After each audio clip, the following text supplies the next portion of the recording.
tardes. Muchas gracias, Ignacio. Debo dar las gracias a la Fundación Mapfre por haber tenido la amabilidad de haberme invitado para estar con ustedes en una tarde lluviosa que presta al dolor, en cierta manera, y al desamor, ¿no? Pero que, abordando un tema que para mí es muy importante, dado que, como ha comentado él, yo abordo dos aspectos del ser humano que creo que son importantes.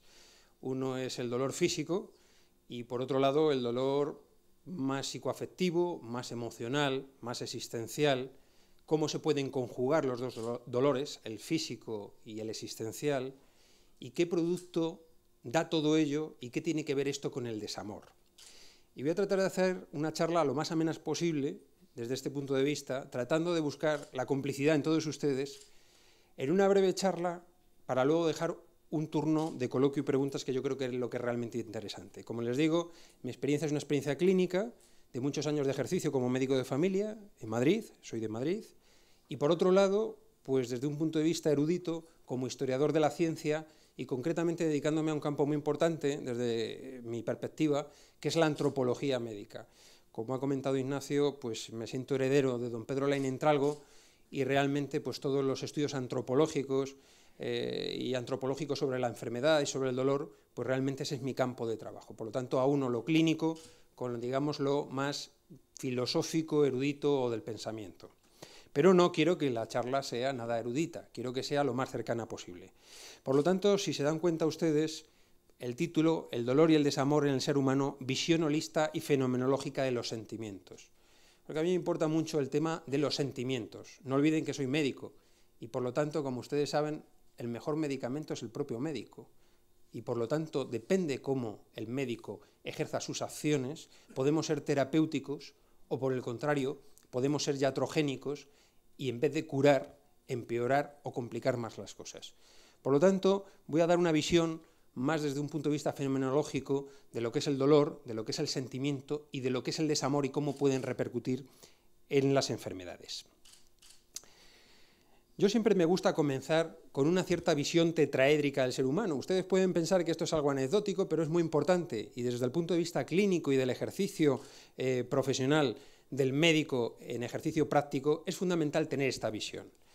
El ser humano, evidentemente, claro que es físico, es cuerpo, por cierto, somos un cuerpo, no tenemos un cuerpo, expresamos que tenemos un cuerpo, pero realmente somos un cuerpo, somos afectos, porque hay una dimensión psicoafectiva del ser humano, hay una dimensión espiritual, sin lugar a dudas, grandes valores, grandes ideas, los sentimientos elevados del ser humano, y sin lugar a dudas somos un ser social, por lo tanto tenemos una dimensión ecológica o una dimensión ambiental. Para abordar el ser humano en cualquier perspectiva, desde cualquier orientación, es muy importante tener esta visión tetraédrica del ser humano, porque todas estas dimensiones, como si fueran un poliedro, se van adaptando y van construyendo un mecano especial que es el ser humano. Por eso es muy complicado definir lo que es el ser humano. Y para eso tenemos que atender a las distintas vertientes, a que somos un cuerpo, somos afectos, somos valores y somos sociales. Esto es fundamental. Bien, dicho esto, evidentemente, tenemos que guardar un equilibrio, digamos, entre cada uno de estas aristas o de estas caras del prisma. Este equilibrio es muy delicado. De hecho, si este equilibrio se rompe, evidentemente, enfermamos. Y podemos enfermar de los afectos, podemos enfermar del cuerpo o podemos enfermar del ser, entendiendo por el ser la totalidad del individuo. Y curiosamente, la armonización o el hilo conductor de todas estas esferas o de todas estas caras de este poliedro curioso que es el ser humano es la conciencia. La conciencia es ese estado, digamos, de alerta o de lucidez que nos permite engarzar como si fuera un hilo las distintas cuentas del collar. La conciencia es lo que nos hace que lo físico, lo psicoafectivo, lo ambiental y lo espiritual se enganchen y se ensamblen en lo que es el ser humano. Por lo tanto, la conciencia es fundamental. Y sin lugar a dudas esto nos hace mucho más humanos, eso está claro. Ahora bien, la conciencia, si tuviéramos el símil de que es una linterna con una luz que nosotros enchufamos y la focalizamos hacia un lugar o hacia otro, la conciencia puede detenerse en determinadas caras de ese prisma. Si yo les preguntara a ustedes si son conscientes, seguro que todos me dirían que sí, están aquí, bueno, atendiendo y prestando un poco de atención a lo que yo les digo y yo les comento. Pero si yo hiciera la pregunta, ¿ustedes están plenamente conscientes? Y esto significa estar plenamente conscientes de ustedes mismos, de su entorno, de su ser interno, de sus afectos, de sus emociones, de su ser y estar en el mundo. A lo mejor quizá la respuesta comenzaba a variar. De hecho, la conciencia, si como esa luz que digo que sale de una linterna y que además tenemos la capacidad de voluntariamente poderla focalizar hacia determinados lugares, se ancla en alguna de estas caras de este prisma, podemos tener perturbaciones. De hecho, la consciencia como hilo conductor de todas estas caras de este prisma nos dan la integración del ser. Y una desestructuración de la consciencia es lo que nos produce una desestructuración del ser. De tal suerte que, como ven aquí, si tuviéramos una focalización en la esfera física, es decir, en el cuerpo, en ese somos un cuerpo, podríamos tener pues, muchas patologías. Por ejemplo, la hipocondría. Estos individuos que continuamente están obsesionados con su físico, con cómo son, qué es lo que sienten, qué molestia, qué sensación, qué percepción de su cuerpo es la que ha emergido. O, por ejemplo, las alteraciones en la percepción corporal. Ahora, desgraciadamente, estamos en una auténtica ola de una alteración en la percepción del cuerpo como tal, por ejemplo, con los trastornos de la alimentación, la anorexia y la bulimia. Ustedes saben que la anorexia es una alteración en la percepción corporal de tal suerte que hay un sustrato depresivo.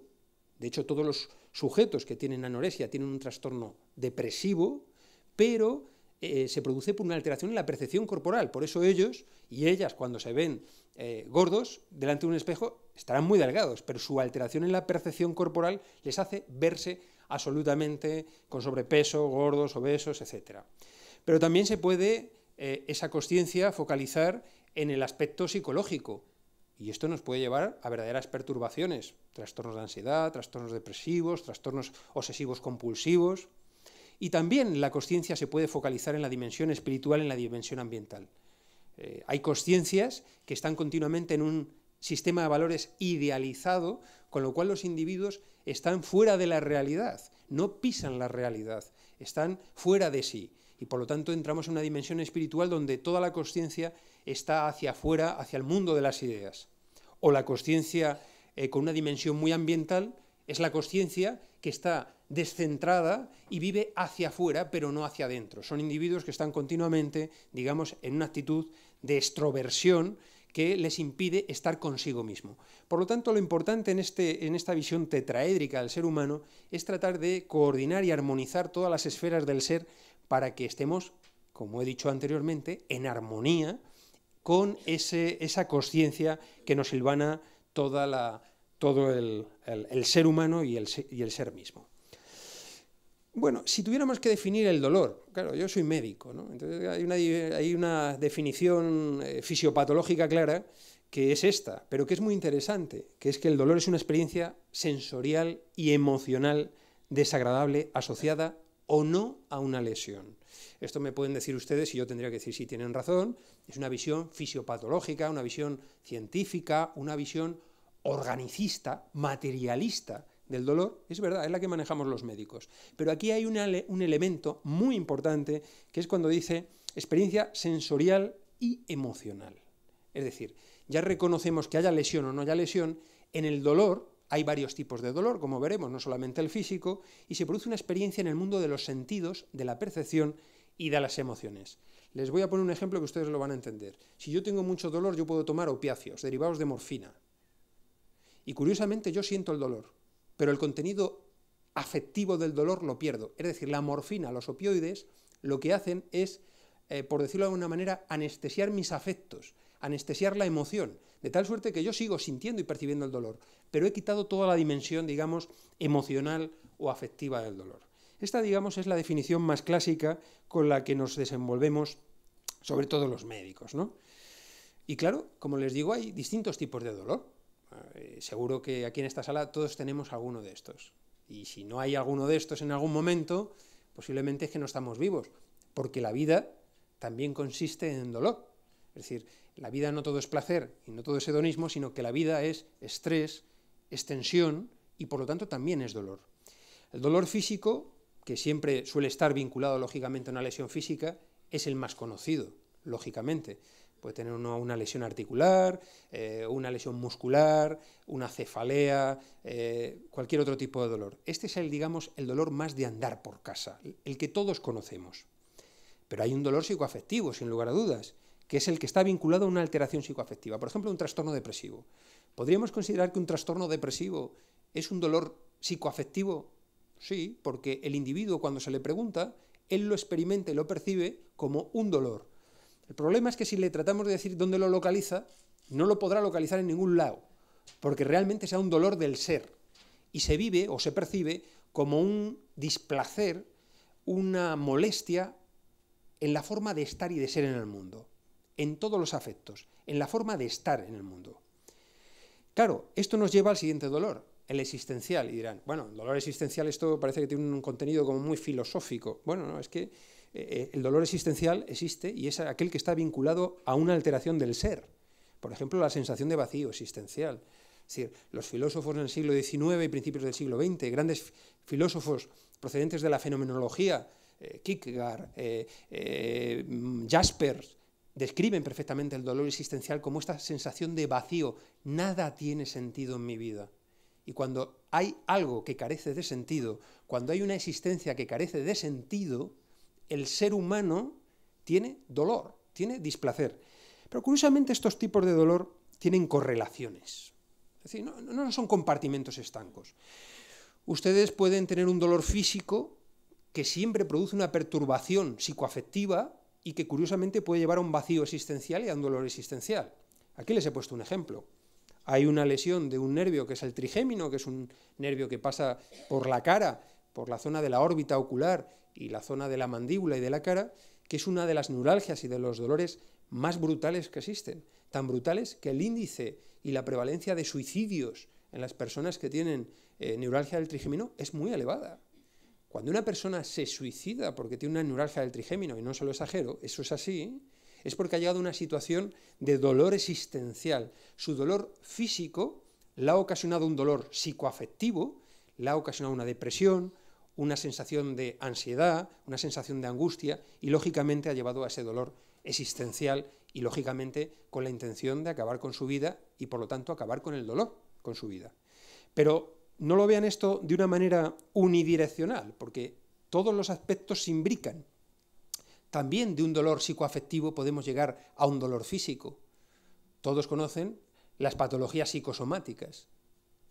Yo puedo tener un trastorno de ansiedad o un trastorno depresivo o un trastorno mixto, que es un trastorno de ansiedad y un trastorno depresivo, y poder realmente llegar a tener una úlcera gastroduodenal o, por ejemplo, tener un brote de psoriasis, por ejemplo. Es decir, esta línea no es unidireccional, sino que todos los componentes del dolor se interrelacionan porque realmente el ser humano, como acabo de decir antes al inicio, es un gran poliedro, un gran mecano, donde todo tiene que ver con todo y todo tiene relación con todo. Bueno, hay factores que condicionan el dolor, sin lugar a dudas, hay muchos más, pero si tuviéramos que desgranar de una manera muy simplificada, podríamos ver que hay condicionantes físicos, hay condicionantes psicoafectivos, también los hay espirituales. Cuando digo espirituales no quiero que me entiendan solamente en la vertiente religiosa o mística, sino realmente en la esfera de los grandes valores de la existencia. Y también existen condicionantes que son condicionantes ambientales o ecológicos. Hombre, dentro de los más frecuentes en las condicionantes físicos, sin lugar a dudas, saben ustedes que existe el umbral del dolor. No todas las personas experimentamos dolor de la misma manera. No todas las personas sentimos el dolor al mismo nivel de intensidad. Entre otras cosas, el dolor no se puede medir. No hay un aparato como el aparato de la tensión arterial que mide si nosotros tenemos la tensión alta o baja, o un termómetro que mide la temperatura si está alta o baja. Y de hecho los médicos tenemos un grave problema con esto, porque fíjense ustedes, cuando aplicamos escalas del dolor, tenemos que decirle al paciente, si es mujer lo tenemos muy claro, decimos, mire ¿usted ha tenido hijos? Sí. ¿Usted ha parido? Imagínese que esto es el 10, y el 0 no es tener dolor. ¿Usted el dolor que tiene, dónde lo pone? ¿En el 0 o en el 10? Pues en el 7, en el 8,5, en el 5,50. Esto es así. ¿A usted le han extraído una vez una muela, ha tenido dolor de muela? Esto imagínese, o un cólico nefrítico, eso es el 10. No tener dolor es el 0. Es decir, las escalas del dolor son así porque, bueno, el dolor tiene un componente subjetivo muy importante. Por lo tanto, el umbral del dolor es fundamental.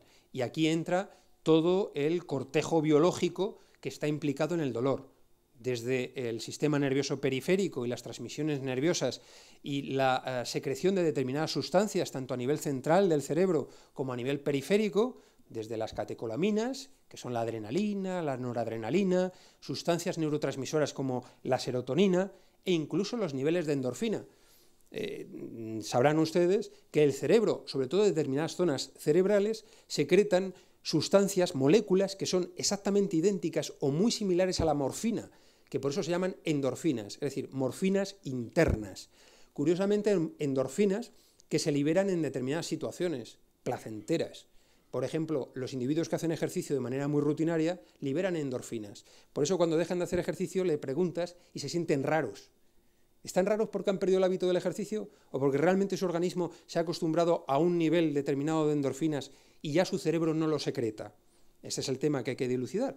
Pero el cerebro, véase, por ejemplo, una comida placentera, el chocolate, a los que le gusta, el orgasmo, las relaciones sexuales, liberan endorfinas. El cerebro libera sustancias que son muy similares a la morfina.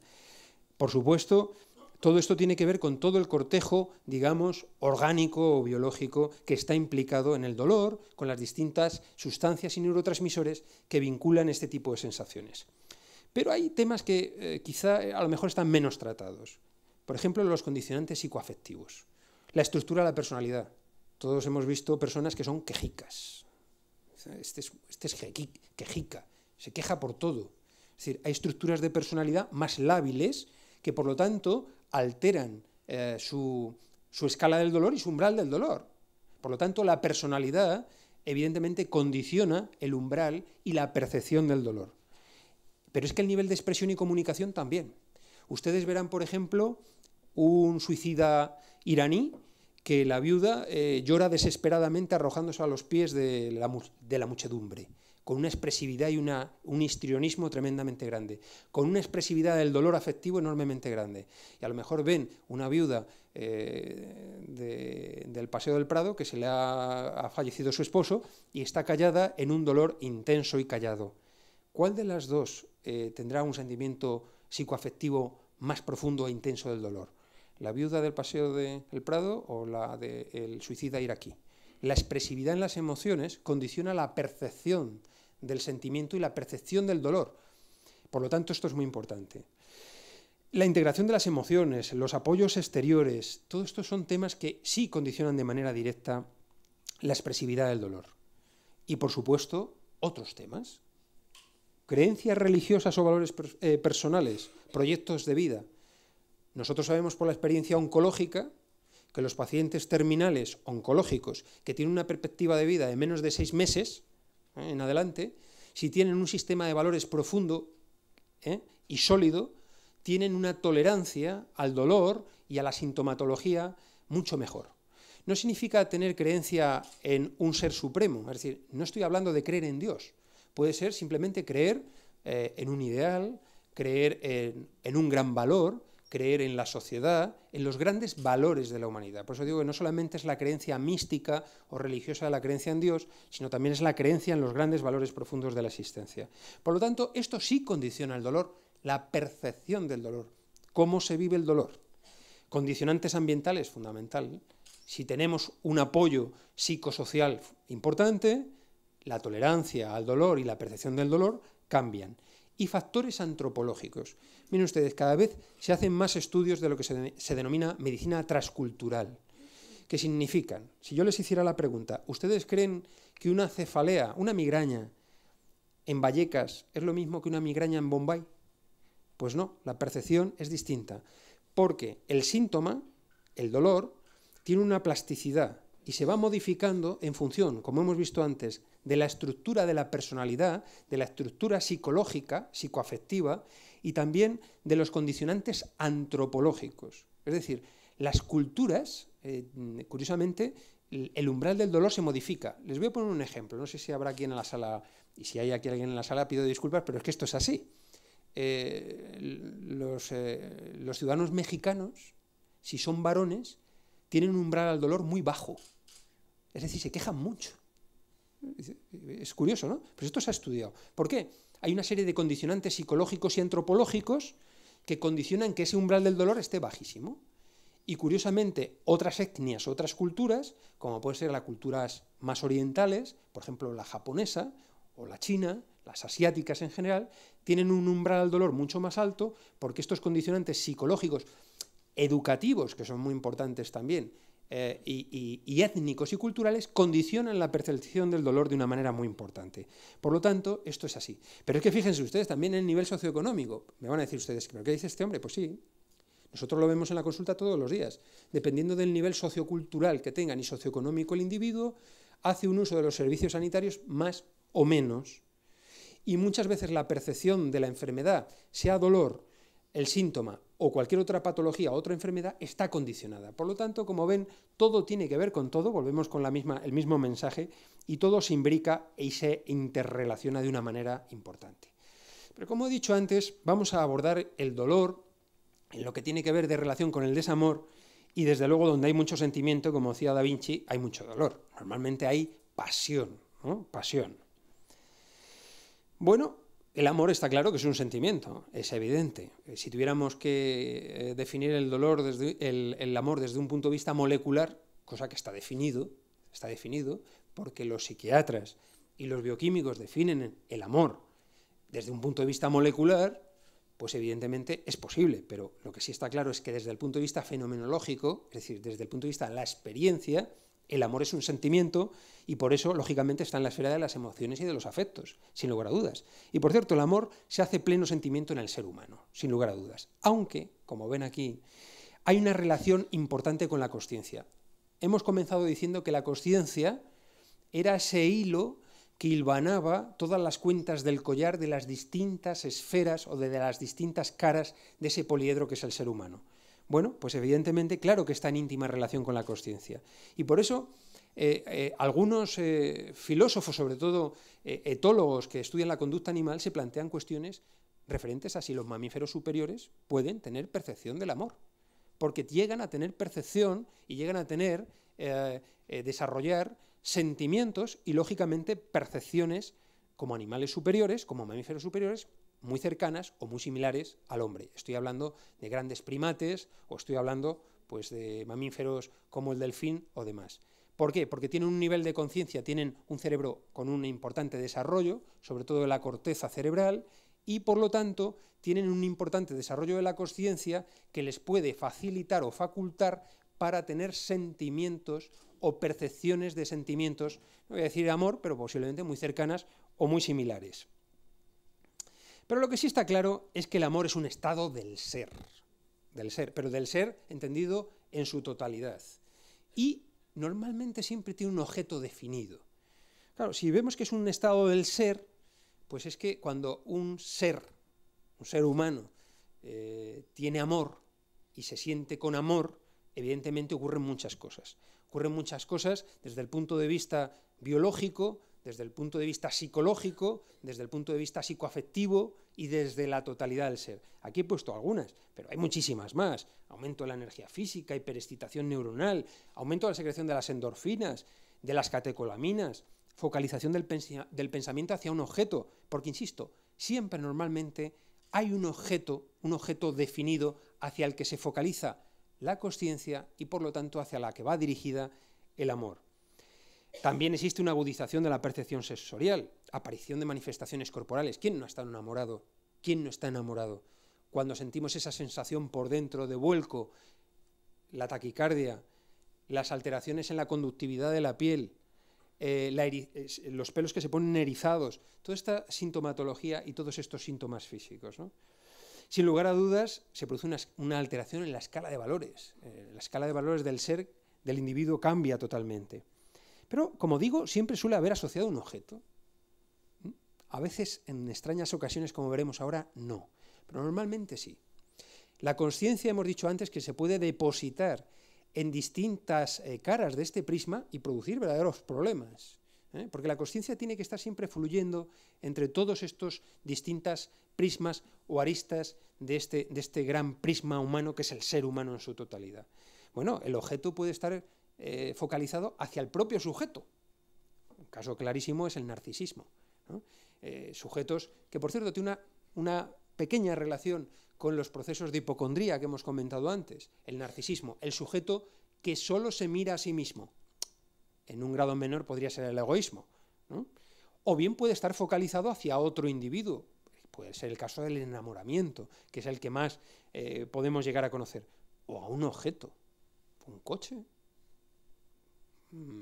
a un ser humano como objeto, la coseificación del ser humano, lo cual puede dar bastantes problemas, sensación de posesión del ser humano y, por supuesto, violencia o agresión si no poseo ese objeto, por una coseificación del ser humano, es posible. O a otro ser vivo, una mascota, el perro, un hámster, o peces, esto es así. Pero también a valores, a grandes valores y creencias, sin lugar a dudas. Por ejemplo, he puesto aquí un ejemplo muy sencillo, un revolucionario, ¿por qué no? Una idea, puede estar equivocada, pero ahí está. O a la existencia como un todo, ¿por qué no? Los místicos. Cada vez se está estudiando más el cerebro de los místicos. ¿Qué es lo que ocurre en un cerebro de un místico? Lo que pasa es que ahora ya nos quedan pocos, entonces los que teníamos ya no los podemos estudiar. Pero bueno, se están haciendo muchos estudios, incluso utilizando información indirecta, por ejemplo, de Santa Teresa de Jesús o de San Juan de la Cruz, ¿no? Y, por ejemplo, se pueden sacar conclusiones interesantes de ciertas percepciones. Por lo tanto, esto es así. El amor está claro que humaniza al individuo y lo hace, yo creo que esto estamos todos de acuerdo, y puede parecer una banalidad, pero lo hace ser mejor ser humano. El amor, sin lugar a dudas, como estado del ser, requiere de una conciencia plena y atenta. Por eso se percibe con todos los sentidos. El amor se percibe con todos los sentidos. No se puede percibir con el oído, con el olfato, con el tacto, se percibe con la totalidad del ser. Nosotros los médicos, y esto hay grandes ejemplos en los psiquiatras, en los años 40 o 50 apareció una corriente psiquiátrica que se dedicaba mucho a la fenomenología, que hablaba de esa percepción que tiene el individuo, en este caso el médico o el psiquiatra, de la totalidad del ser. El médico o el terapeuta, cuando escucha y hace esa escucha activa, pone todo su ser en alerta para percibir absolutamente por todos los canales de información el ser humano que tiene delante. Por eso, en este caso, la consciencia tiene que ser plena y atenta, sin lugar a dudas. Y por eso se percibe el amor con todos los sentidos. No hay un sentido, también con el gusto, con todos los sentidos. El amor es un acto de generosidad, sin lugar a dudas. Esto parece que es una evidencia y esto es así. Y es dar a los demás lo mejor de uno mismo. ¿Podríamos decir que existe una escala del amor? Pues sí, existe una escala del amor. Bueno, esta es la mía. No significa que esta sea absolutamente fetén y tenga que ser la que va a todos los lugares. Pero efectivamente hay una gradación del sentimiento del amor. Hay una ausencia de amor en muchos casos y hay un amor pleno. Y nos movemos entre esos dos extremos. Y como todos ustedes saben, el ser humano es una gradación, es decir, somos unos grises. Puede haber blancos y puede haber negros, pero en general la mayor parte del ser humano se mueve dentro de estas tonalidades grises tirando a oscuros o grises tirando a claros. Hay una ausencia de amor en determinados enfermos mentales, por ejemplo. La catatonía. Hay un tipo de esquizofrenia, que es la esquizofrenia catatónica o la psicosis catatónica, que la habrán observado a lo mejor en algunas... Les voy a decir una película, hay una película que se llama Bear, que es de un chico que le gustan los pájaros, que se queda en un estado absolutamente encerrado, de mutismo y de desconexión con el medio externo. Por cierto, el autismo es una forma también de desconexión con el medio externo, donde existe fundamentalmente aislamiento, hay una carencia de demostración de emociones y posiblemente una alteración en lo más íntimo del ser humano, que es el mundo de los afectos, ¿no? Pero es que los psicópatas también. Cuando un psicópata realiza una acción, voy a decir así, aunque no es ortodoxo, psicopática, lo puede hacer sin alterársele el pulso. Cuando Aníbal Lecter en El silencio de los corderos asesina a alguien, les puedo garantizar que no, el latido cardíaco no le aumenta. El psicópata, por definición, es capaz de hacer grandes atrocidades sin ni siquiera alterarse su mundo de los afectos, porque su conciencia no está puesta en lo que está realizando. Por lo tanto, se produce aislamiento, frialdad, desinhibición y, por lo tanto, violencia, ausencia de reglas, despotismo. Este es un extremo. Hombre, en el otro extremo está el amor pleno. Puede ser el enamorado, que está arrojado, o el místico. Por eso en la mística existe tanta conexión con el amor. Si ustedes leen el Cantar de los Cantares, verán que tiene una connotación, o a San Juan de la Cruz, tiene una connotación que podría ser erótica, entendiendo por erotismo en el más claro y amplio sentido de la palabra, como exaltación de los sentimientos. Y realmente es un arrojo místico, religioso en su caso. Por lo tanto, hay un nexo importante, donde se produce generosidad, entrega, altruismo, bondad, caridad, etcétera, etcétera. Y luego, en medio, estamos el resto de los mortales, ¿no? El amor convencional podría ser, pero sí es cierto que el amor necesita de una integración biopsicosocial. El amor, el sentimiento profundo del amor, el sentimiento sano del amor, necesita de esa integración de todas esas caras del poliedro del ser humano. Luego hay otros intermedios, ¿eh? Bueno, si tuviéramos que hablar de la fenomenología del amor y el desamor, tendríamos que hablar que en la percepción del amor hay muchos condicionantes. Antes hemos comentado algunos, pero es que fíjense ustedes, la estructura del carácter, el temperamento condiciona que seas una persona amorosa o no amorosa. La genética y la propia experiencia. Dice el refrán castellano, genio y figura hasta la sepultura. Por cierto, el carácter, el temperamento, es biológico, se hereda. Por eso muchas veces sorprendemos a nuestros hijos que no han conocido a sus abuelos teniendo gestos que parece que son heredados de los abuelos y no han tenido contacto con él. Y a lo mejor nosotros no tenemos ese gesto o esa actitud. Por lo tanto, hay una cierta predisposición también en determinadas personas que son más bondadosas, más cariñosas, más predispuestas al dar y más predispuestas sobre todo a compartir los sentimientos, ¿no? Las experiencias infantiles son fundamentales. Un ambiente seguro, amor parental, reconocimiento del grupo. Miren ustedes, en los años 60, gran parte de los estudios que se hicieron en los trastornos depresivos en animales se hicieron con primates, con monos, y les hacían una verdadera faena a los monitos. Hubo un autor americano que se llamaba Harlow, que lo que hacía era que los monitos cuando nacían los quitaban, los separaban de sus madres, y entonces estudiaban el comportamiento de esos monos separados de sus madres. Esos monos desarrollaban auténticas depresiones, es decir, tenían un desarrollo ponderal más pequeño, es decir, ganaban menos peso, crecían menos, estaban aislados del grupo, tenían relaciones sociales peores, pero en cambio los monos que se criaban con sus madres y con el resto del grupo se tocaban, se acariciaban, compartían con el grupo. Por eso las redes sociales son muy importantes. Redes sociales no desde el punto de vista de Internet. No. Redes sociales de tocarse y mirarse y hablar. Porque curiosamente estamos en la era de Internet y es cuando menos hablamos cara a cara. Paradojas del destino, ¿no? Por lo tanto, las experiencias infantiles son muy importantes. Ambientes seguros, lógicamente, generan personalidades seguras. Ambientes seguros, cariñosos, tocarse, acariciar, son temas fundamentales. Y esto genera integración psicoafectiva, personalidades maduras, emociones sanas, comunicación de las emociones. Esto es fundamental. Pero el desamor, miren ustedes, no es ausencia de amor. No es ausencia de amor. Sí es cierto que es la imposibilidad, o bien para alcanzar el objeto amado, o bien es la pérdida del objeto amado, o bien es la falta de respuesta esperada ante el amor. Eso sí. Hombre, lo más conocido es la pérdida del objeto amado.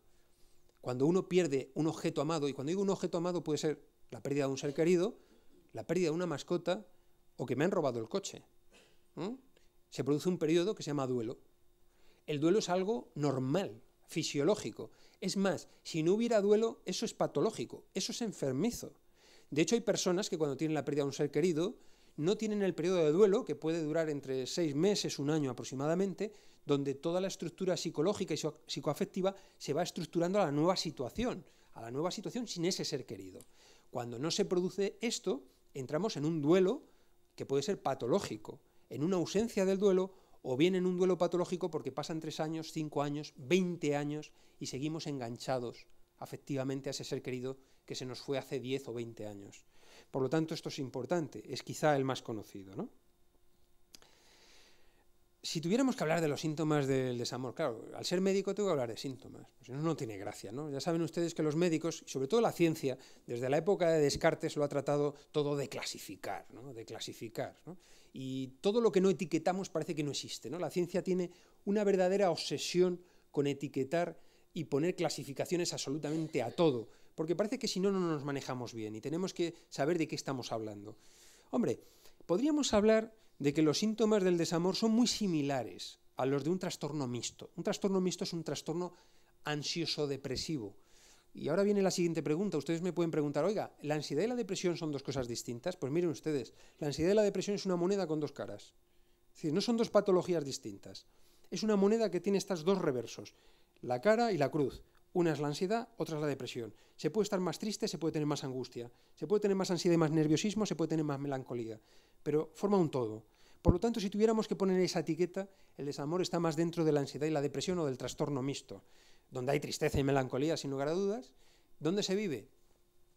Pues en el todo. No se puede localizar en ningún sitio. Donde se producen alteraciones del sueño importantes, insomnio, cuesta mucho trabajo dormir, o se despierta uno antes de tiempo, o se despierta uno muchas veces a lo largo de la noche. Puede haber muchos tipos de insomnio, alteraciones en la alimentación, sin lugar a dudas, aislamiento y falta de comunicación. Uno está aislado, uno está ensimismado, uno está con su conciencia anclada en el dolor, anclada en lo más profundo de sí mismo, no se da cuenta de lo que le rodea. Por eso ven ustedes ahí que aparecen alteraciones en la percepción. Es muy curioso, se han hecho estudios en los pacientes depresivos de cómo perciben el espacio o el tiempo. Un individuo con un trastorno depresivo, el tiempo se le hace eterno, el tiempo pasa lentísimo.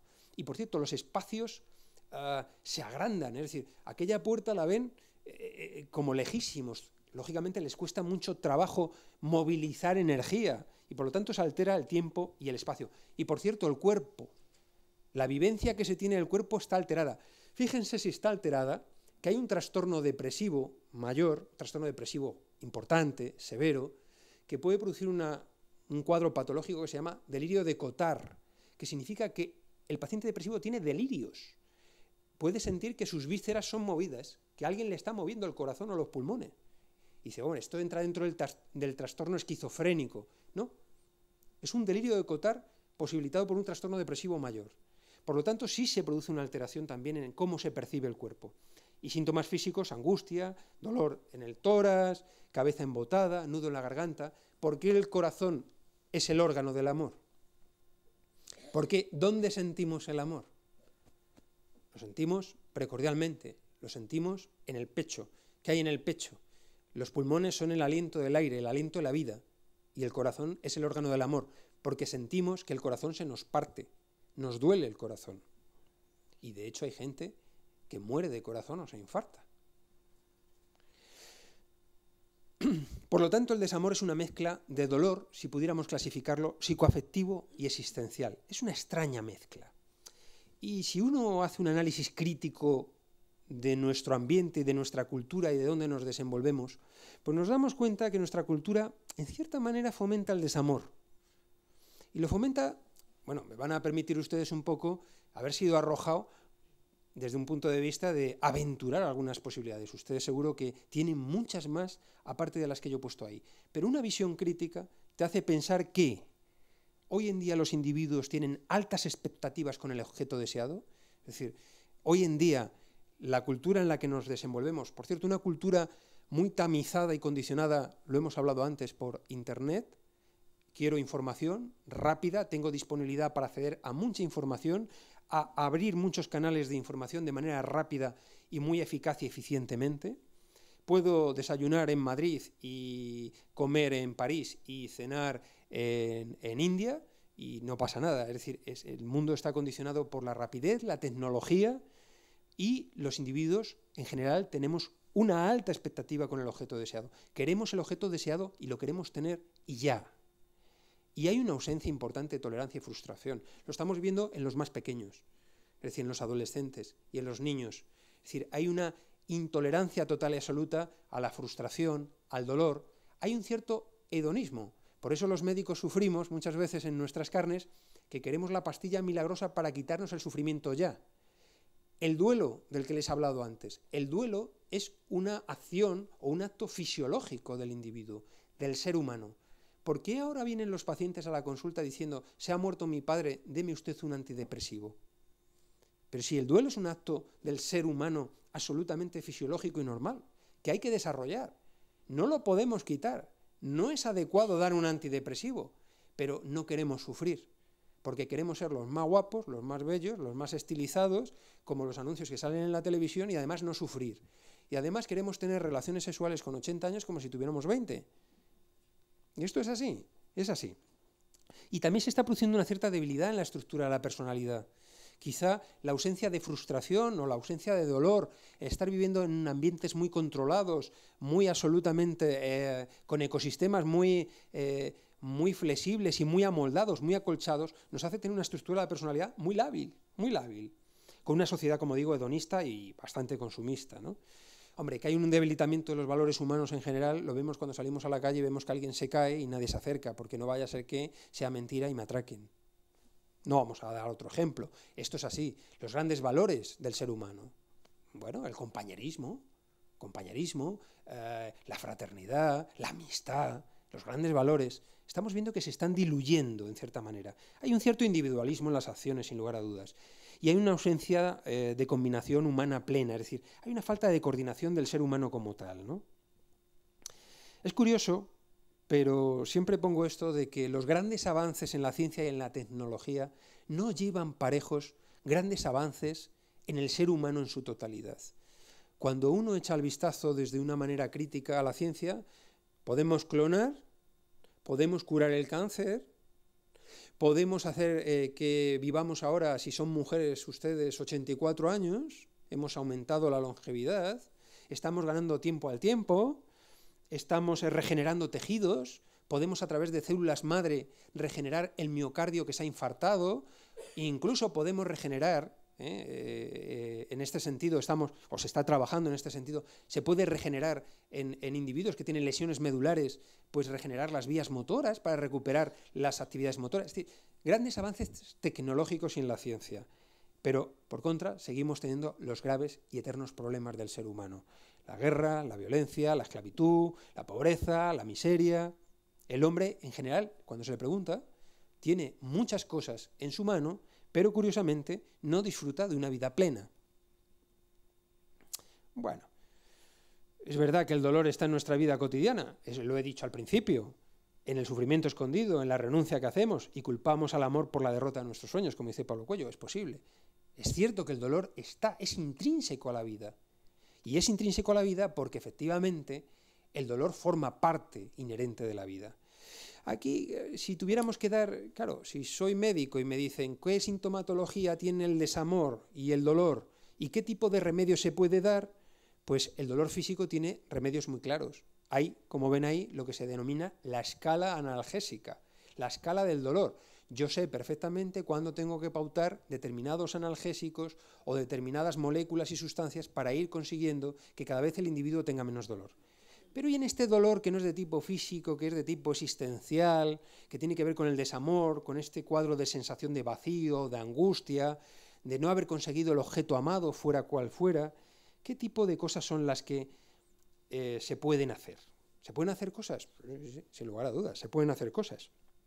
Se puede alterar, y se debe alterar, la escala de valores humanos. Se debe. ¿Cómo? Priorizando la plenitud de la vida en todos los sentidos. Esto parece que es una perogrullada, pero es que esto es así. ¿Cuál es la escala de valores que tenemos? ¿Por dónde la medimos? ¿Por el ser o por el tener? ¿Por el tener un coche muy maravilloso y fantástico? ¿O por tener posesiones? ¿O por tener muchos amigos? ¿O por disponer de tiempo propio? ¿O por disponer fines de semana para salir con nuestros hijos? Revisemos y prioricemos sobre todo la plenitud de la vida. Integrar las 4 esferas del ser, fundamentales. Yo llamo cultura de la salud, porque efectivamente el ser humano tiene como hemos dicho, varias caras. Lo físico, lo psicoafectivo, lo espiritual y lo social, tenemos que integrarlo. Y para integrarlo podemos hacer muchas cosas. Hay muchas herramientas, muchos mecanismos. Por cierto, no todos están inventados de ahora, muchos tienen miles de años, créanme, para poder integrar esas caras del prisma y que en nuestro mismo ser, en nuestra mismidad, podamos estar integrados. Encontrar un sentido existencial a nuestras vidas. Esto yo le llamo logoterapia, pero esto es así. Cuando una vida carece de sentido, hemos perdido una gran parte de nuestra vida. Yo siempre pongo el mismo ejemplo. El concepto logoterapia procede de un psiquiatra muy conocido y muy importante llamado Viktor Frankl. Viktor Frankl era un psiquiatra vienés, posiblemente uno de los últimos discípulos de Freud, que siendo muy joven, siendo un psiquiatra pujante en los años de la Segunda Guerra Mundial, pues fue, tanto él como su familia, fueron encarcelados en un campo de concentración. Toda su familia, su mujer, sus padres, sus hermanos, pues fueron aniquilados en el campo de concentración y solamente sobrevivió él. Él, de esa experiencia en ese campo de concentración, donde estaba absolutamente desolado y donde pensaba que podía morir al día siguiente, creó toda una estructura de pensamiento, que es lo que se denomina logoterapia, que es tratar de buscar sentido a la vida.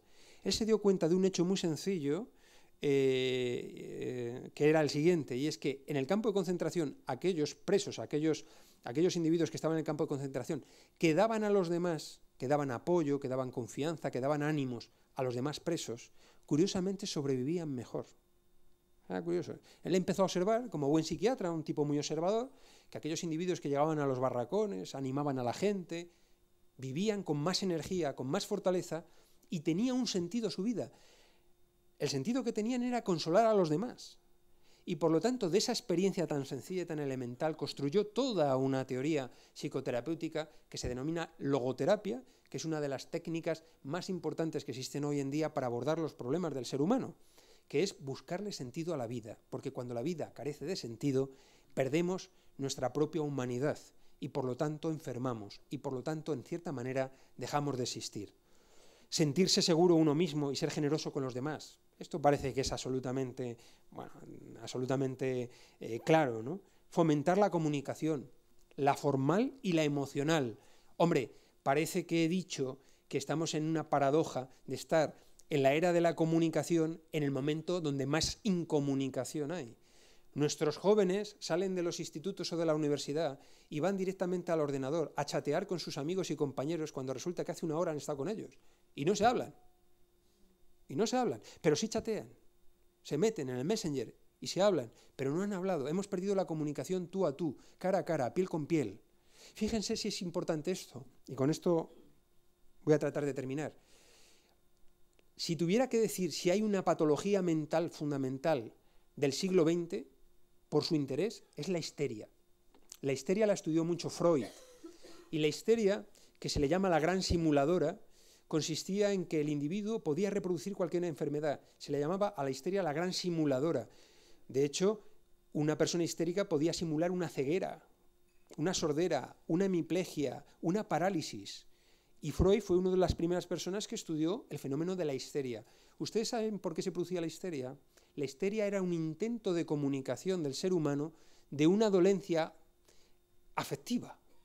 Es decir, un trauma afectivo, un dolor psicoafectivo, ese individuo solamente lo podía comunicar a través de la expresión de la tensión psicológica llevándola a la tensión física y de ese problema psicológico materializarlo en lo físico y por lo tanto se transformaba en un síntoma.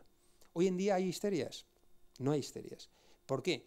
Pues porque hoy en día una persona no puede, entre comillas, simular una patología porque estamos en la era de la incomunicación. Si tuviéramos ahora un histérico, se plantearía si le iban a hacer caso o no le iban a hacer caso. Y por lo tanto han variado totalmente los parámetros. Por lo tanto, la comunicación, tanto la formal como la afectiva, es fundamental. Potenciar los grandes valores de la humanidad es importante. Yo creo que estamos diluyendo los valores. Dar mejor que recibir sin esperar nada a cambio. Esto es fundamental. Vivir plenamente con conciencia, con atención plena. Siempre pongo el mismo ejemplo, pero es cierto. Ustedes se duchan. ¿Ustedes tienen esos 5 minutos de ducha plena conciencia de esa ducha maravillosa? ¿O están pensando que se tienen que vestir corriendo porque resulta que tienen el atasco de la calle Serrano, que resulta que es que tienen que ir y luego tienen que ir a recoger a sus hijos? Y entonces nos vamos a este mundo del pensamiento donde un pensamiento genera 5 pensamientos y 5 pensamientos generan como un dominó, efecto cascada, 20 pensamientos. La atención hay que centrarla. Y aquel individuo que centra su atención tiene una atención más plena y por lo tanto tiene una vida también más plena. Y eso es un arte, el arte de la vida. Y el arte de la vida consiste en vivir plenamente también el desamor, también el sufrimiento que existe en la vida y por supuesto también el amor. Por lo tanto, yo siempre me gusta terminar con una frase que es de Gustav Jung. Jung fue un discípulo quizá el más importante de Freud que tenía un abordaje muy distinto al de su maestro, que decía que un hombre que no ha pasado a través del infierno de sus pasiones no las ha superado nunca.